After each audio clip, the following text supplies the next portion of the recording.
இன்னைக்கு கந்தர் சஷ்டி கவசம் நம்ம பாடுறோங்க ஐயா, 20 நிமிஷம் நம்ம பாட போறோம்.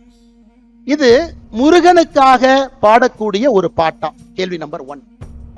இல்ல இது ஒரு மந்திர நூலா? இந்த நூலுக்குள்ள ஒரு மந்திரம் இருக்கு, சில பேர் அதையும் சொல்றாங்க. அதையெல்லாம் தாண்டி கந்த சஷ்டி கவசத்தை மட்டும் பாடினீங்கன்னா போதும், இருக்கக்கூடிய எல்லா பிரச்சனைகளும் காணாம போயிடும். இது 3 விதமாக இலக்கியமாக பார்க்கின்றார்கள், பக்தியாக பார்க்கிறாங்க, ஆன்மீகமா பார்க்கிறாங்க.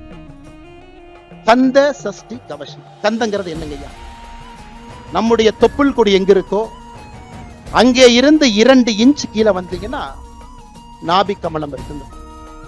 உடம்பிலே சில இடத்துல மட்டும்தான் நம்முடைய நர்வஸ் சிஸ்டம் அங்க மட்டும்தான் போய் எண்ட் ஆகுதுங்க ஐயா, பாதங்கள்ல, கைகள்ல. அதே போல தொப்புளுக்கு கீழே 2 இன்ச்ல அது போய் நிக்குது. அதை பழைய தமிழ்ல 18ஆம் நூற்றாண்டுல சென்னி மலையில இந்த நூலை முதலாக சுப்பிரமணிய சாமிக்கு முன்னாடி ஏற்றிய பொழுது தேவராய சுவாமிகள் அவர்கள் கந்த என்று குறிப்பிட்டது நம்முடைய தொப்புள் கொடிக்கு கீழே இருக்கக்கூடிய 2 இன்ச் பகுதியில் இருக்கக்கூடிய பகுதி. சஷ்டி. இன்னைக்கு சஷ்டி ஒரு நாளாக கொண்டாடுகின்றோம். ஆனா பழைய தமிழ்ல சஷ்டி என்றால் அது சட்டி. எப்படி அந்த தொப்புள் கொடிக்கு 2 இன்ச்சுக்கு கீழே உள்ள பாத்தீங்கன்னா அந்த பகுதி சட்டி போல இருக்கும்.